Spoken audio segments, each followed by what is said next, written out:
some of the most beloved buildings in America were killed in their prime. Tiger Stadium in Detroit, where Ty Cobb and Babe Ruth once played, demolished. The Houston Astrodome, called the eighth wonder of the world, left empty like a tomb. Giants Stadium in New Jersey, blown up in 2010, still owing over $100 million in debt on the day the wrecking ball hit it. But that, the bonds that paid to build it had not even been paid off, and it was already rubble. In Europe, there are stadiums older than the United States still in daily use. But in America, the average professional stadium now dies at around 30 years old. 30, younger than the people sitting in its seats. These are not crumbling ruins. They are monuments of steel and concrete, built to last a century, and we tear them down barely a generation later. Perfectly good, fully functional, and doomed. So here's the question that won't let you go. If they're not falling apart, what exactly is killing them? Let's perform the autopsy. To understand the death, you have to understand the life, and the life was close to sacred. For most of the 20th century, the American stadium was a cathedral. Picture Fenway Park in Boston, opened in 1912.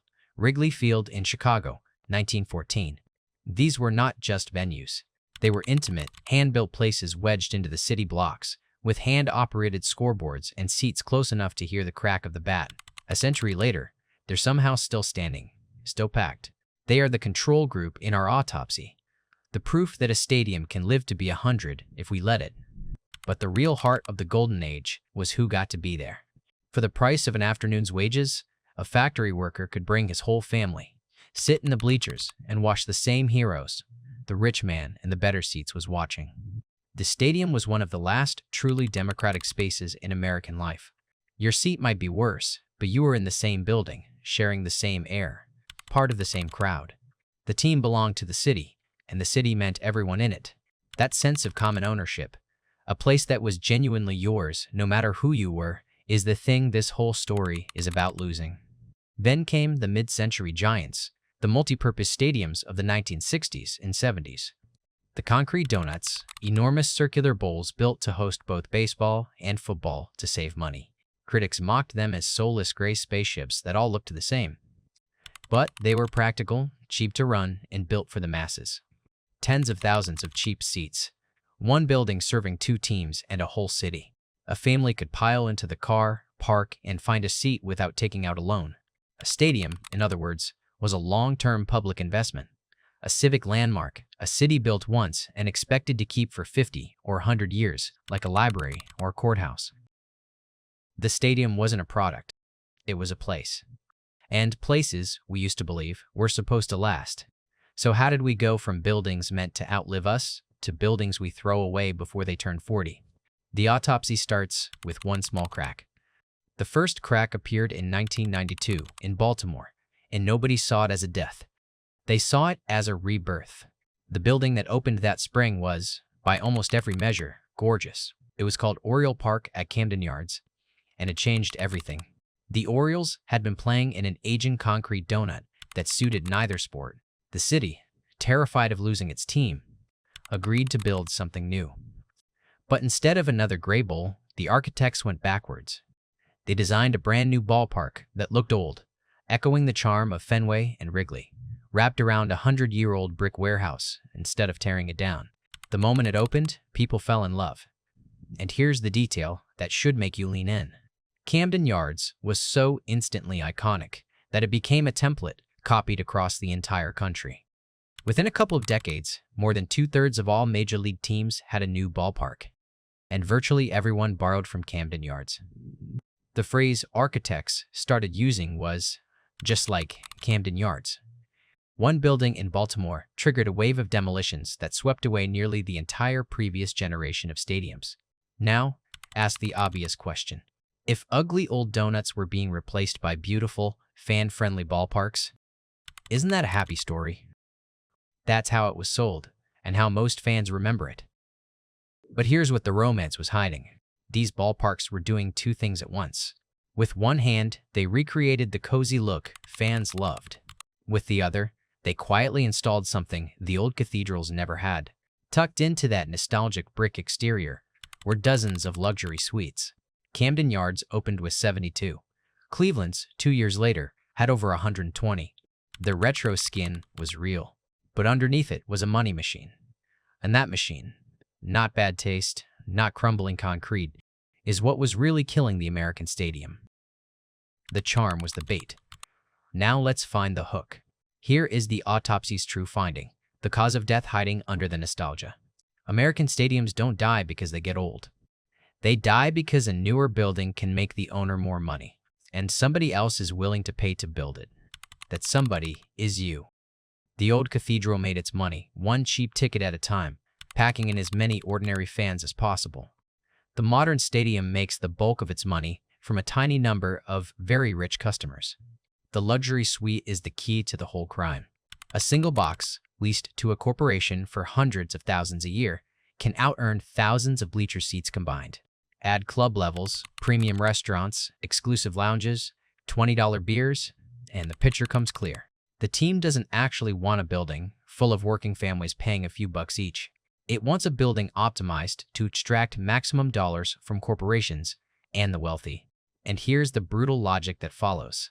Once a stadium is about 30 years old, it doesn't matter that the concrete is sound and the roof doesn't leak. What matters is that it was designed with fewer suites, smaller premium sections, less retail. To the team, that's not a beloved landmark. That's lost revenue. The building is, in their words, economically obsolete. Notice that phrase. Not structurally unsafe. Not falling apart. Economically obsolete, a polite way of saying it doesn't make as much money as a newer one could. So the perfectly good building has to die. Not because it failed, but because it succeeded at the wrong thing. Serving ordinary people cheaply instead of wealthy people expensively.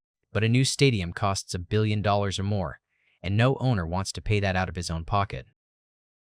And here's the reframe that should make your jaw drop. He doesn't have to.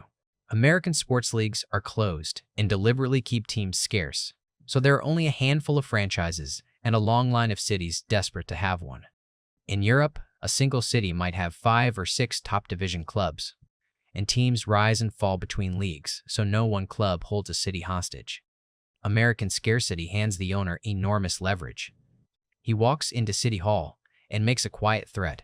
Build me a new stadium with public money, or I move the team to a city that will. And the threat is real because there's always another city waving land and tax dollars to steal a franchise.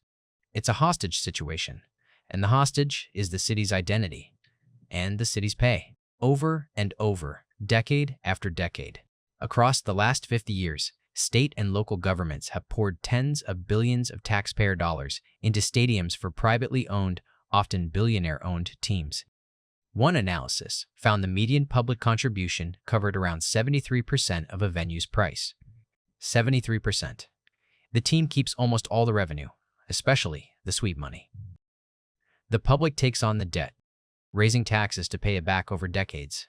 And the cruelest twist economists keep finding, the new stadium almost never delivers the economic boom promised to justify it. The jobs and growth mostly just shift money around the region rather than creating new wealth. The public pays full price for a benefit that largely doesn't materialize, while the owner pockets a money machine he barely had to fund. This is the real killer. Not age, not decay. A business model where the owner captures the profit from a new building, while the taxpayer absorbs the cost of building it. When someone else pays to build your new money machine, why would you ever maintain the old one? Demolition isn't a failure of the system, it's the system working exactly as designed. Remember Giant Stadium, demolished, still carrying over $100 million in unpaid debt.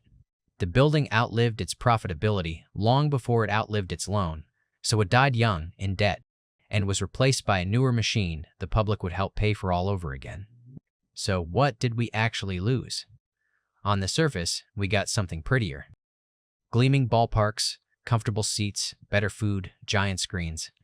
By the numbers, the modern stadium is a nicer place to spend an afternoon. But look at who that afternoon is built for.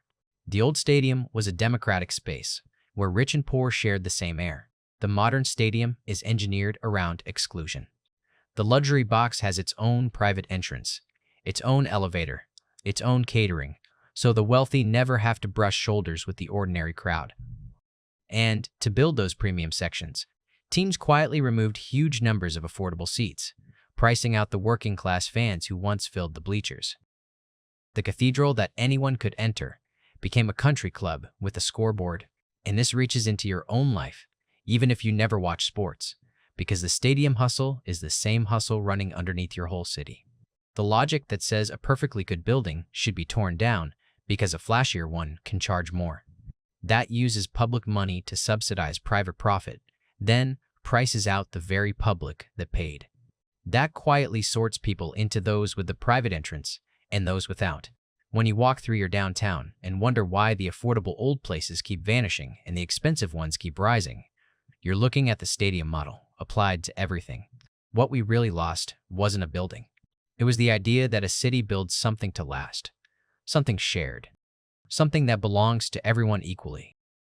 We traded the cathedral for the cash register, and we paid for the privilege. So is the old stadium gone forever? Maybe not. Look at Fenway. Look at Wrigley. Still standing after more than 100 years, still beloved.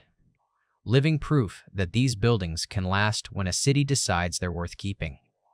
And look at Soldier Field in Chicago, where instead of demolishing a historic structure, they preserved it and saved hundreds of millions in the process. Renovation is almost always possible. It's just less profitable than demolition. And that, in the end, is the whole story. Because the American stadium doesn't die of old age. It gets killed, deliberately, by a business model that finds it more profitable to tear down and rebuild than to maintain and keep, especially when someone else picks up the bill. The corpse on our table wasn't sick. It was murdered for the insurance money, and the city was made to pay the premiums. So, the next time you see a beloved stadium come down, or a new billion-dollar one go up with a press release full of civic pride, you'll know exactly what you're looking at. Not progress. Not decay. A transfer from the public to the powerful, dressed up as a celebration. The wrecking ball is never really aimed at the concrete. It's aimed at your wallet. If you've ever wondered why your town looks the way it does, why the old places vanish and the expensive ones rise, why so much gets thrown away that should have lasted, subscribe. That's exactly what this channel exists to take apart, the hidden machinery behind the world you live in. There's a reason everything looks the way it does, and we're just getting started finding it.